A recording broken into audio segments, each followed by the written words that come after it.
नमस्कार, मैं हूं आपके साथ निलोफर अंसारी और आप देख रहे हैं सच की परछाई न्यूज। आइए नजर डालते हैं आज की बड़ी खबर पर। आम आदमी पार्टी, अरविंद केजरीवाल, प्रत्याशीन उत्तर प्रदेश के इस पूर्वांचल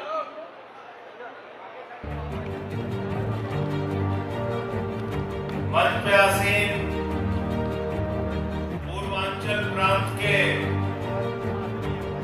हमारे अध्यक्ष और जिन्होंने आज इस कार्यक्रम को सफलतापूर्वक आयोजित करने में अपनी महत्वपूर्ण भूमिका निभाई है, भाई राजेश यादव जी। मंच पे आसीन आम आदमी पार्टी के निवर्तमान प्रदेश अध्यक्ष भाई सभाजीत सिंह जी, हमारे पूर्वांचल प्रांत के प्रभारी डॉक्टर अनुराग मिश्रा जी, उत्तर प्रदेश के सह प्रभारी और दिल्ली के विधायक चौधरी सुरेंद्र जी, मंच पे आसीन अयोध्या प्रांत के अध्यक्ष भाई विनय पटेल जी, महिला शाखा के अध्यक्ष नीलम यादव जी, मंच पे आसीन किसान प्रकोष्ठ के अध्यक्ष अशोक कमांडो जी, श्रम प्रकोष्ठ के अध्यक्ष अंजलि मिश्रा जी, तिरंगा शाखा के अध्यक्ष भाई जनक प्रसाद जी, हमारे पूर्वांचल प्रांत के सभी जिला अध्यक्षों का भी जोरदार स्वागत आप कीजिए। उनके लिए भी एक बार तालियां बजा दीजिए। गोरखपुर के हमारे बहादुर साथी जिला अध्यक्ष विजय श्रीवास्तव जी, राम कुमार पटेल जी जो हमारे महाराजगंज के जिला अध्यक्ष हैं, प्रदीप कुमार जी बलिया के जिला अध्यक्ष हैं, हरनारायण चौहान जी देवरिया के जिला अध्यक्ष हैं, राम रतन विश्वकर्मा जी जौनपुर के जिला अध्यक्ष हैं, हमारे रविंदर यादव जी आजमगढ़ के जिला अध्यक्ष हैं, ब्रजेश चौधरी जी अम्बेडकर नगर के जिला अध्यक्ष हैं, रमाकांत कुशवाहा जी कुशीनगर के जिला अध्यक्ष हैं, और हमारे मऊ के सचिव महासचिव ए.के. सहाय जी, ये सारे लोग आज इस कार्यक्रम को सफल बनाने के लिए यहाँ पर आए हुए हैं। आप सब लोग आए हुए हैं, आपका सर झुका के अभिनंदन करता हूँ, स्वागत करता हूँ। एक शख्स है जो आपको फोन कर करके बार बार परेशान करते होंगे, आपसे रिपोर्ट मांगते होंगे, रोज आपको लगता होगा शाम हो गई अभी रिपोर्ट मांगा जाएगा, लेकिन उनकी तरफ से मैं आप सबसे माफी चाहता हूं, क्योंकि मैं उनको कहता हूं रिपोर्ट लेके दो, इसलिए वो आपको तंग करते हैं। तो हमारे साथी दिनेश पटेल जी जो हमारे महासचिव हैं, उनके लिए भी एक बार जोरदार तालियां बजा दीजिए। बहुत ही मेहनती कर्मठ साथी, हमारे एक साथी पीछे खड़े हैं, वो भी आपको तंग करते होंगे फोन करके। विपिन पाठक जी जो सोशल मीडिया के हमारे इंचार्ज हैं, और उनकी जिम्मेदारी होती है कि वो आपकी तस्वीरों को, आपके वीडियो को, आपके काम को सोशल मीडिया के जरिए उत्तर प्रदेश की जनता को पहुंचाने का काम करे। ये भी एक महत्वपूर्ण काम है। उस साथी के लिए भी और उनकी पूरी टीम के लिए भी आप एक बार जोरदार तालियां बजा दीजिए। हमारे बहन रेखा जायसवाल जी, हमारे साथी वैभव जी, कितने नाम लूं, और मैं सभी संजीव निगम जी हमारे प्रवक्ता हैं, उनका अभिनंदन करता हूं। सबका मैं हृदय से आभारी हूं। और साथियों और दोस्तों, मेरा दिल आज बहुत प्रसन्न है, गदगद है इस बात से गदगद है कि ये गोरखपुर का सम्मेलन रोकने के लिए प्रशासन ने एड़ी चोटी का जोर लगा दिया। जब भी परमिशन के लिए एप्लीकेशन जाती थी, कहते थे ये है वो है, अभी राष्ट्रपति जी का कार्यक्रम है, अभी अभी प्रधानमंत्री जी का कार्यक्रम है, अभी मुख्यमंत्री जी का कार्यक्रम है, अभी तो ये त्योहार है, हम कार्यक्रम नहीं करने देंगे। मैंने विजय श्रीवास्तव जी से कहा, अगर आपको कार्यक्रम करने में कोई समस्या है तो किसी दूसरे जनपद में कार्यक्रम कर दिया जाए, लेकिन इस शख्स को मैं बधाई देना चाहता हूं जिन्होंने कहा कुछ भी हो, लेकिन इस बार का पूर्वांचल का सम्मेलन मुख्यमंत्री के क्षेत्र में होगा, योगी जी के क्षेत्र में। और आज के लिए ये कार्यक्रम हुआ और आपने इतनी बड़ी तादाद में इकट्ठा होके सरकार को संदेश देने का काम किया है। बीजेपी की सरकार को साफ संकेत देने का काम किया है। क्या संदेश देने का काम किया है? आम आदमी पार्टी जाति की राजनीति तो करती नहीं, धर्म की राजनीति करती नहीं। ये संदेश गोरखपुर की धरती से जा रहा है, ये संदेश पूर्वांचल की धरती से जा रहा है, ये संदेश हम मोदी जी, योगी जी और बीजेपी को देना चाहते हैं कि अब उत्तर प्रदेश में भी शिक्षा, स्वास्थ्य, बिजली और पानी की राजनीति होगी। गुंडागर्दी की राजनीति, गुंडागर्दी की राजनीति, तानाशाही की राजनीति, बुलडोजर की राजनीति, धर्म के नाम पे झगड़े की राजनीति। तो ये साफ संदेश इस जगह से हम लोग उत्तर प्रदेश की सरकार को और मोदी जी को, क्योंकि ये कहते हैं हम डबल इंजन की सरकार, ये एक इंजन नहीं कहते, हम डबल इंजन है। तो डबल इंजन की सरकार ने क्या काम किया है आपको पता है? अभी हम लोग लड़ाई लड़ रहे हैं इस बात की, 26,000 सरकारी स्कूल जहां पे आपके मासूम बच्चे पढ़ते थे, वो 26,000 सरकारी स्कूल मेरे मित्रों इन लोगों ने बंद कर दिया।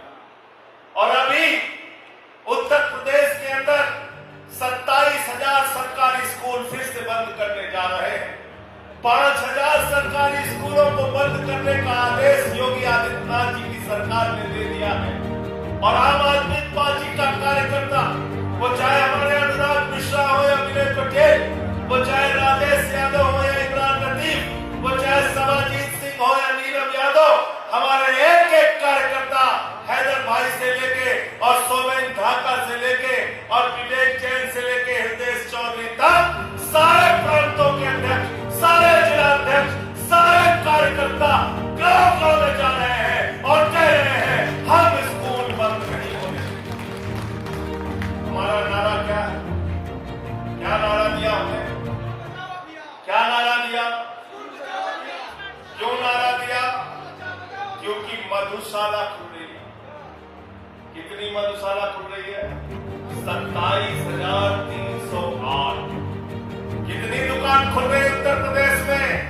27,308। यानी दारू आपको मिल जाएगी 1 किलोमीटर की दूरी पे और आपका बच्चा स्कूल जाएगा 5 किलोमीटर, 3 किलोमीटर, 4 किलोमीटर की दूरी पे। तो हमने नारा दिया है मधुशाला नहीं, पाठशाला चाहिए। क्या चाहिए? क्या चाहिए? बच्चों की पढ़ाई से बढ़ के कुछ होता है क्या? कुछ होता है क्या? हम लोग गए जौनपुर के गांव, वहां माताएं बहनें इकट्ठा हुई, छोटे छोटे मासूम बच्चे इकट्ठा हुए। बच्चों से हमने बात की, कहाँ है स्कूल आपका? बोले बहुत दूर कर दिया है। परिवार वालों से पूछा तो बताया 2.5 किलोमीटर दूर कर दिया है। रास्ते में एक हाईवे पड़ता है, वो छोटे छोटे मासूम बच्चे हाईवे पार करके जाएंगे, 2.5 किलोमीटर जाएंगे, 2.5 किलोमीटर रोज आएंगे।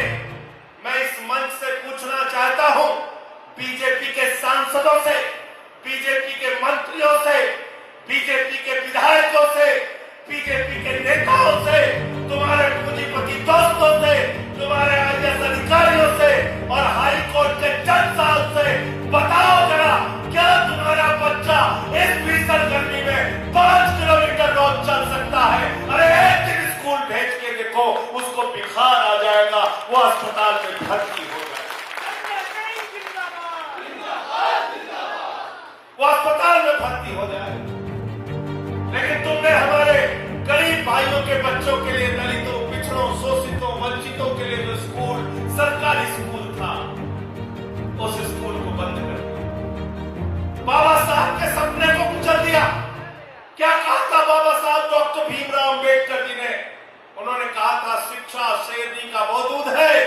जो जितना पिएगा उतना दहाड़ेगा। तुम नहीं चाहते दलित दहाड़े, तुम नहीं चाहते गरीब दहाड़े, तुम नहीं चाहते पिछड़े दहाड़े, लेकिन आम आदमी पार्टी चाहती है। हम उनको मजबूत करेंगे, तुम्हारे खिलाफ, तुम्हारी तानाशाही के खिलाफ, तुम्हारी सत्ता के खिलाफ उनको लामबंद करने का काम हम करेंगे।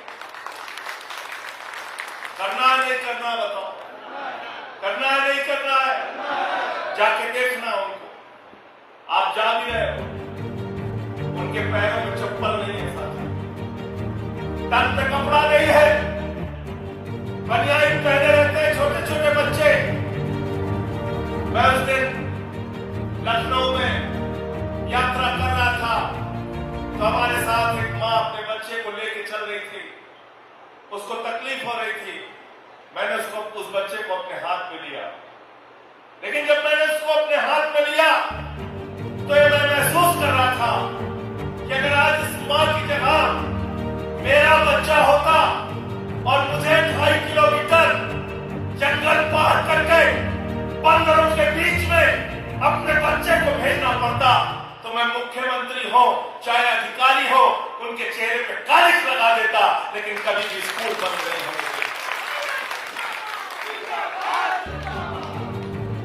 जज साहब, आपने फैसला दे दिया बंद होता है स्कूल, तो होने दो, चिंता मत कीजिएगा।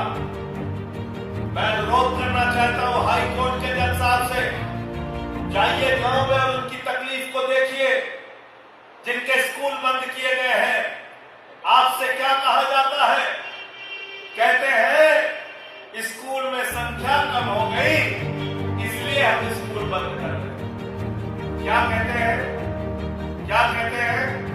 50 से संख्या कम हो गई, इसलिए हम स्कूल बंद कर रहे हैं। स्कूल में पहले मिड डे मील मिलता था, अब मिड डे मील में नमक रोटी मिलती है, मिड डे मील में नून भात मिलता है।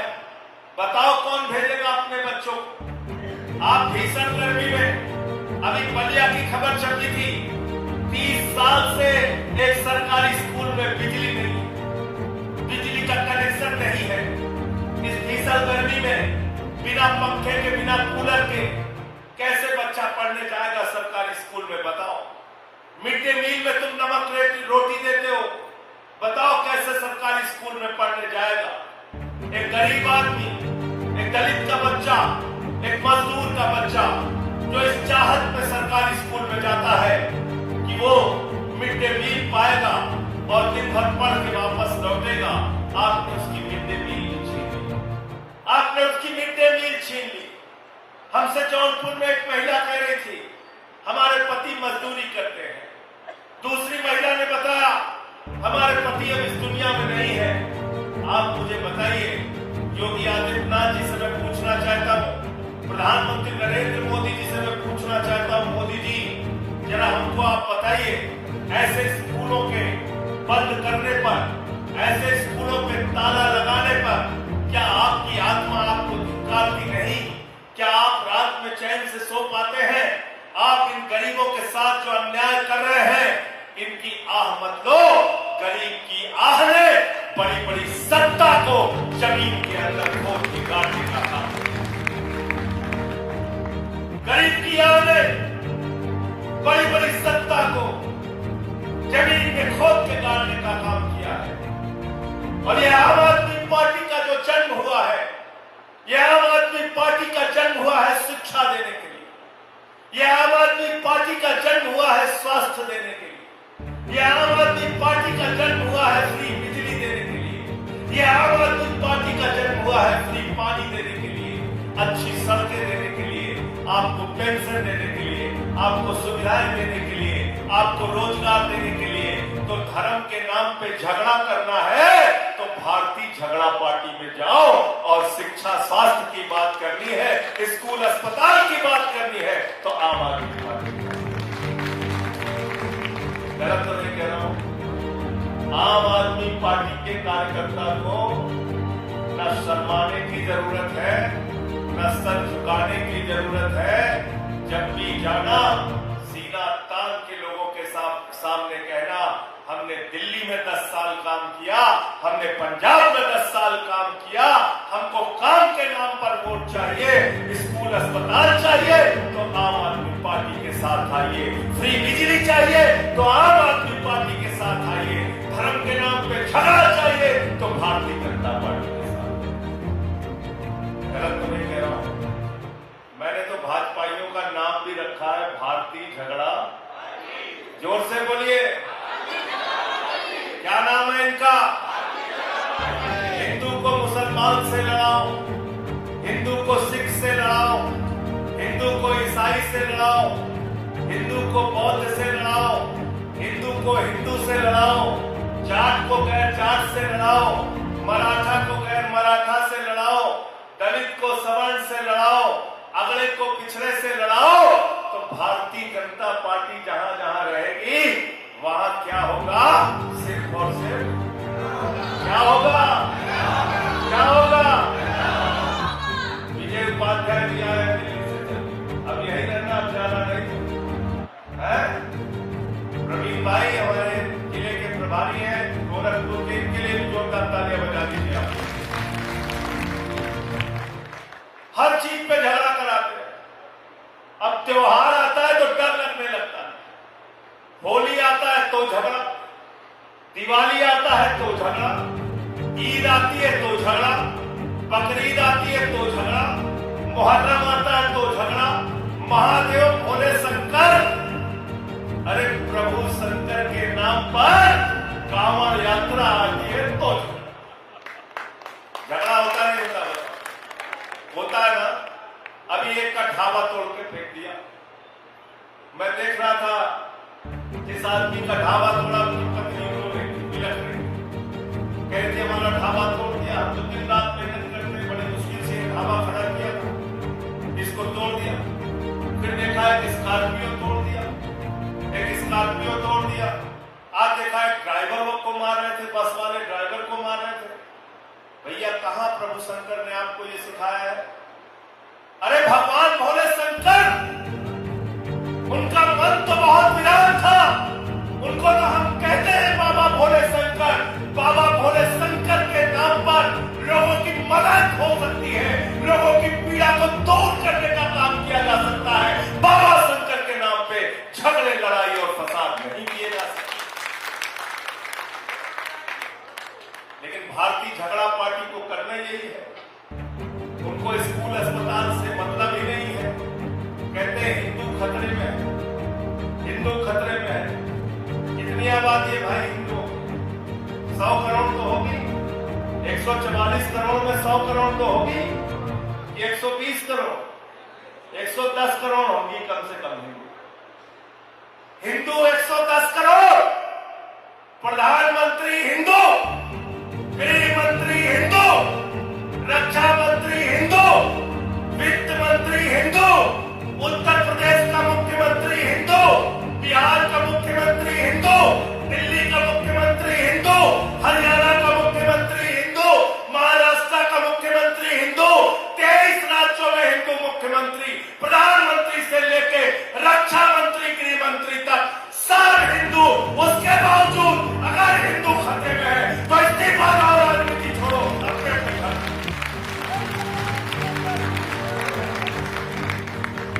गलत तो नहीं कह रहा हूं, सब तुमको दे दिया, अभी भी खतरे में हम ही है, अभी भी हम खतरे में हैं। तो अपने अपने घर जाओ, इस्तीफा दो। तुमसे नहीं संभल पा रहा, जाके अपने घर बैठो, लेकिन इनको झगड़ा कराना, क्योंकि स्कूल बनाना है तो उसमें मेहनत करनी पड़ेगी, अस्पताल बनाना है तो उसमें मेहनत करनी पड़ेगी, रोजगार देना है तो भी मेहनत करनी पड़ेगी। लेकिन अगर धर्म के नाम पे झगड़ा कराना तो कोई मेहनत नहीं है, खाली भड़काऊ भाषण देना है। अरे भाई हम तो कपड़े से पहचान लेते हैं, अरे भाई ये मुसलमान ऐसे होते हैं, ये सिख ऐसे होते हैं, ये ईसाई ऐसे होते हैं, ये दलित ऐसे होते हैं, और किसी के सगे नहीं है, याद रख लेना। बहुत सही बात कही जगत प्रसाद जी ने यहाँ पे, ये किसी के सगे नहीं है। 80% हिंदुओं की आबादी को हिंदू नहीं मानते, ये इनकी विचारधारा के पोषक लोग हैं, जिन्होंने यादव कथावाचक की चुटिया काटने का काम करते हैं, भस्म करते हैं ऐसी घटनाओं का ये सभ्य समाज में, हिंदू समाज में कतई इसकी इजाजत नहीं है। और अगर ऐसा होगा तो हम इसका विरोध करेंगे। आप हिंदू राष्ट्र की बात कर रहे हैं, तुम्हारे हिंदू राष्ट्र में कौन है? भागवत जी हैं। हिंदू राष्ट्र में कौन है? कौन है आपके हिंदू राष्ट्र में? योगी जी हैं। आपके हिंदू राष्ट्र में कौन है? जरा आपको बताओ। इस राम मंदिर का, प्रभु श्री राम के मंदिर का शिलान्यास होता है, शिलान्यास का पत्थर रखा जाता है, भारत के प्रधानमंत्री आते हैं, उत्तर प्रदेश के मुख्यमंत्री आते हैं, उत्तर प्रदेश की राज्यपाल आनंदीबेन पटेल आती है। मैं पूछना चाहता हूं, उस समय देश के राष्ट्रपति श्री रामनाथ कोविंद जी थे। मुझे बताओ, रामनाथ कोविंद जी को मंदिर के शिलान्यास में क्यों नहीं बुलाया गया? इसलिए कि वो दलित समाज से थे। मंदिर का उद्घाटन हुआ, उत्तर प्रदेश के मुख्यमंत्री जाते हैं, उत्तर प्रदेश की राज्यपाल जाती है, लेकिन देश की राष्ट्रपति श्रीमती द्रौपदी मुर्मू जी को नहीं बुलाया गया। प्रधानमंत्री जाते हैं, भागवत जी जाते हैं, क्योंकि श्रीमती द्रौपदी मुर्मू जी वो देश की राष्ट्रपति है, लेकिन आदिवासी समाज से है। ये आदिवासियों से, दलितों से, पिछड़ों से नफरत करने का काम करते हैं और इसीलिए ये घटनाएं हो रही हैं। अभी बाराबंकी के अंदर एक दलित मंदिर में चला गया, चंदन लगा लिया उसने, उसको मारा गया, पीटा गया, मंदिर से बाहर कर दिया गया। मैं पूछना चाहता हूं आरएसएस के लोगों से, जरा हमको बताओ, 100 साल तुम्हारी पुरानी संस्था हो गई, 100 साल की तुम्हारी संस्था हो गई, और 100 साल के अंदर एक भी दलित, एक भी पिछड़ा, एक भी आदिवासी, एक भी महिला को तुमने आज तक आरएसएस का प्रमुख नहीं बनाया। तुम्हारे हिंदू राष्ट्र की कल्पना में सिर्फ चंद लोग हैं, चंद लोग हैं, चंद लोग हैं। और आम आदमी पार्टी के राष्ट्र की कल्पना में, मजबूत राष्ट्र की कल्पना में एकता है, भाईचारा है, धर्मनिरपेक्षता है, सभी को साथ लेकर चलने की भावना है। क्योंकि हिंदू धर्म कहता है वसुधैव कुटुंबकम, पूरा विश्व हमारा परिवार है। क्योंकि हिंदू धर्म कहता है, रामचरितमानस की चौपाई कहती है, सब नर करहि परस्पर प्रीति, सारे लोग आपस में प्यार से रहें। क्योंकि हिंदू धर्म कहता है, हर पूजा की समाप्ति के बाद हम प्रभु से प्रार्थना करते हैं, धर्म की जय हो, अधर्म का नाश हो, प्राणियों में सद्भावना हो, विश्व का कल्याण हो। ये है हिंदू धर्म, जहां हम पूरे विश्व के कल्याण की कल्पना और प्रार्थना।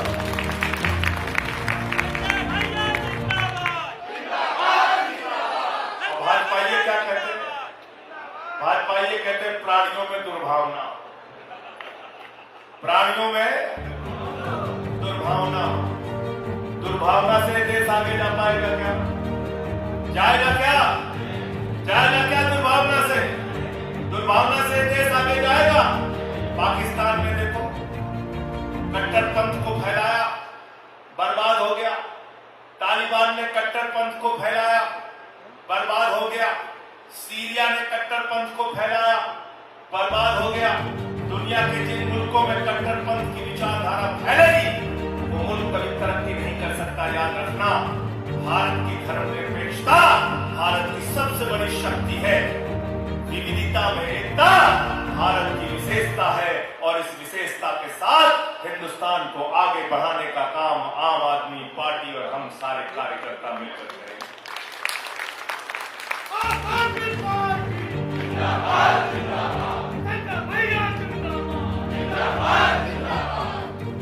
तुमको धर्म के नाम पे झगड़ा कराते हैं, लेकिन बगल में तुम्हारी जेब काटने का काम करते हैं। इनका प्यार से दूसरा नाम भारतीय जनता पार्टी। जैसे एक असली नाम होता है घर में, और एक उपनाम होता है। अंजनी नाम हो गया सही वाला, मिंटू नाम हो गया उपनाम। एक नाम इनका भारतीय झगड़ा पार्टी है, दूसरा नाम इनका भारतीय झूठा पार्टी। भारतीय झूठा पार्टी। क्या बोला था मोदी जी ने? इतना काला धन लाएंगे, इतना काला धन लाएंगे, इतना काला धन लाएंगे, ट्रैक्टर में लाद के लाएंगे, हवाई जहाज में लाद के लाएंगे, बैलगाड़ी पे लाद के लाएंगे, हर आदमी के खाते में कितना दे देंगे? सबको याद है, कोई भूला नहीं। आप लोग तो बाबा जी के इलाके में रहते हैं, आपको मिला पैसा? 15 पैसे नहीं, 15 पैसे नहीं मिले।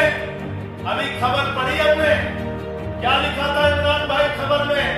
लिखा था स्विट्जरलैंड की बैंक में 11 साल के अंदर काला धन 3 गुना हो गया।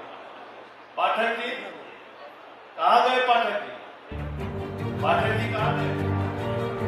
आपको अब 15 लाख नहीं, मोदी 45 लाख दे, 45 लाख दे, क्योंकि अब काला धन 3 गुना हो गया। 3 गुना हो गया मोदी जी के राज, 3 गुना हो गया काला धन। क्या बोले? 2 करोड़ नौकरी हर साल देंगे। 22 करोड़ नौकरी मिल गई 11 साल में। मिल गई क्या? जोर से बोलो। 22,000 नौकरी भी मिल गई क्या? अरे जो सरकारी नौकरी थी वो भी खत्म कर दी। रेल बेच दिया, सेल बेच दिया, एयरपोर्ट बेच दिया, पोर्ट बेच दिया, कोयला बेच दिया, गैस बेच दिया, बिजली बेच दिया, पानी बेच दिया। किसको बेच दिया? नाम ही नहीं ले पा रहे, जोर से बोलिए। किसको बेच दिया? किसको बेच दिया? हमसे राजेश यादव जी कह रहे थे कि भैया उसके पास 11 लाख करोड़ की संपत्ति। तो हमने कहा अगर मोदी जी तुमको भी 10 एयरपोर्ट बना के तुम्हारा काम कर दे, तुम्हारा भी 12 लाख करोड़ की संपत्ति है। भाई सरकारी पैसे से एयरपोर्ट बनता है, मोदी जी अडानी के नाम लिखते थे। सरकारी पैसे से रेलवे स्टेशन बनता है, मोदी जी अडानी के नाम लिखते थे। सरकारी पैसे से कोल इंडिया चलती है, मोदी जी अडानी के नाम लिखते थे। आप बताओ, तो मोदी जी इंडिया के प्रधानमंत्री हैं कि अडानी के प्रधानमंत्री? किसके प्रधानमंत्री हैं? अडानी के। सबको चेक पूंजीपति बने। और इनके दोस्तों ने क्या क्या कारनामा किया पता है? मैंने संसद के अंदर बोला था, नीरव मोदी हिंदुस्तान की बैंकों का 20,000 करोड़ रुपए लूट के भाग गया। कितना पैसा लूट के भाग गया? 20,000 करोड़। 20,000 करोड़। ये 20,000 करोड़ रुपए नरेंद्र मोदी का था क्या? अमित शाह का था क्या? जय शाह का था क्या? योगी जी का था क्या? किसका पैसा था भाई? बहुत बढ़िया बहन जी, आप हमारी बहन ने ठीक बोला। किसका पैसा था? तो अगर आपके यहाँ 20,000 रुपए कोई जेब कतरी करता है तो उसको पकड़ के सब लोग मारने लगते हो। मारते हो नहीं मारते हो? जोर जोर से मारते हो। कौन पकड़ा गया? चोर। क्या चुराया? बोले मोबाइल। दो मारो, दो मारो, दो मारो। 20,000 करोड़ लूटा लेके भाग गए। मोदी जी का दोस्त कौन? नीरव मोदी। 10,000 करोड़ रुपए विजय माल्या लेके भाग गए। बैंकों का लूट के भाग गया। 3,000 करोड़ ललित मोदी लेके भाग गया। 6,000 करोड़ नितिन संदेशा लेके भाग गया। अगर आजमगढ़ के गांव में किसी किसान का 20,000 रुपए बाकी रहता है तो तहसीलदार आता है, कागज पकड़ता है, तहसील के हवालात में बंद कर देता है। लेकिन नीरव मोदी को भगाने का काम देश के प्रधानमंत्री और भारतीय जनता पार्टी के लोग करते हैं। उसका पासपोर्ट जब्त नहीं किया जाता। संजय सिंह जो आपकी आवाज उठाते हैं, आपकी लड़ाई लड़ते हैं, मेरा पासपोर्ट जब्त करके मोदी नहीं रखा। ये चल रहा है इस देश के अंदर, ये चल रहा है इस देश के अंदर। तो हर चीज में इनको झूठ बोलना, हर चीज में इनको लड़ाने का काम करना। और अब तो चुनाव को हाईजैक कर लेते, चुनाव को ही हाईजैक कर लेते, वोटर लिस्ट में घपला कर लेते। दिल्ली में किया, हमसे पत्रकारों ने पूछा कैसे हार गए। हमने कहा लोकसभा का चुनाव हुआ था मई 24 में। बोले हाँ। हमने कहा 6 महीने बाद दिल्ली की विधानसभा का चुनाव हुआ था। बोले हाँ। हमने कहा लोकसभा के चुनाव में एक मंत्री के घर में वोट था 3।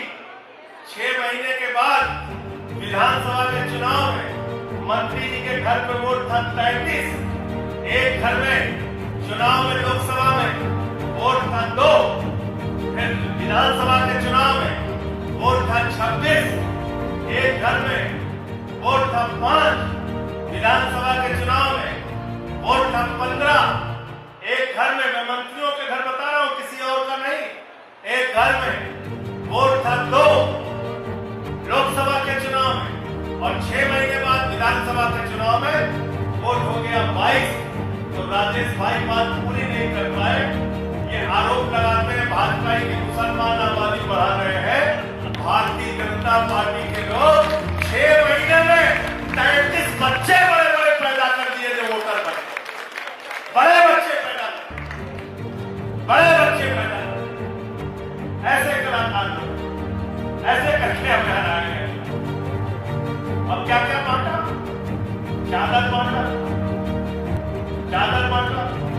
साड़ी बांटा, लोटा बांटा, पैसा बांटा, दारू बांटा, और अंतिम में क्या बांटा, जूता बांटा। क्या बांटा? हमसे लोगों ने पूछा भाई जूता क्यों बांटा?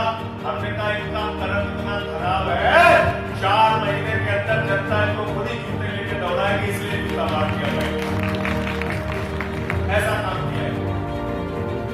अभी बिहार के अंदर चुनाव हो रहा है, चुनाव आयोग कह रहा है अपना जन्म प्रमाण पत्र दिखाओ तब वोटर बनोगे, अपने मम्मी का जन्म प्रमाण पत्र दिखाओ तब वोटर बनोगे, अपने पापा का जन्म प्रमाण पत्र दिखाओ तब वोटर बनोगे, अपने चाचा चाची का जन्म प्रमाण पत्र दिखाओ तब वोटर बनोगे, अपने मौसी का प्रमाण पत्र दिखाओ तब वोटर बनोगे। अरे हमने कहा मोदी जी 11 साल से आपकी डिग्री मांग रहा हूं, आप नहीं दिखा पाए, 1 महीने में करोड़ों बिहारी कहां से सब कुछ दिखा? सुप्रीम कोर्ट का जज कह रहा भैया जितना मांग रहे हम नहीं दिखा सकते, कहां से दिखा दे? तो इसलिए साथियों और दोस्तों, बहुत लंबी बात मैंने कर ली, लेकिन आज इस पूर्वांचल की धरती पे आप सबसे कहने के लिए आया हूं, चैन से मत बैठना। स्कूल के सवाल पे लड़ाई हो तो सबसे आगे आम आदमी पार्टी का कार्यकर्ता दिखना चाहिए, अस्पताल के सवाल पे लड़ाई हो तो सबसे आगे आम आदमी पार्टी का कार्यकर्ता दिखना चाहिए, बिजली के सवाल पर लड़ाई हो तो सबसे पहले आम आदमी पार्टी का कार्यकर्ता दिखना चाहिए, ऑटो वालों के हक की लड़ाई हो तो सबसे पहले आम आदमी पार्टी का कार्यकर्ता दिखना चाहिए, गरीब के घर पे बुलडोजर चले तो सबसे आगे आपका सीना होना चाहिए। आप आगे बढ़कर गरीबों की, मजलूमों की, शिक्षा की, स्वास्थ्य की, बिजली की, पानी की लड़ाई लड़ने का काम करना, और आपके साथ कंधे से कंधा मिलाकर एक कार्यकर्ता के रूप में आपके साथ काम करूंगा। एक नारा मोदी जी ने दिया था, न खाऊंगा न खाने दूंगा, एक नारा मैं दे रहा हूं, न आराम से बैठूंगा न आराम से बैठने।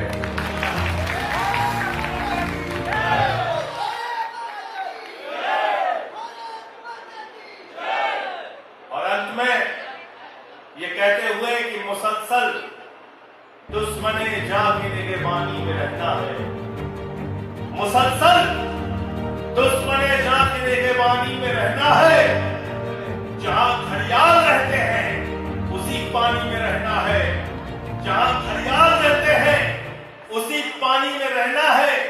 अभी है सब्र मुझ में, तू जितना जी चाहे आजमा ले, फिर इसके बाद तुझे ही परेशानी है। फिलहाल के लिए इस खबर में इतना ही। देश और दुनिया से जुड़ी हर खबर देखने के लिए हमारे चैनल सच की परछाई न्यूज को लाइक करें, सब्सक्राइब करें और हाँ, वीडियोस को शेयर करना ना भूलें। नमस्कार।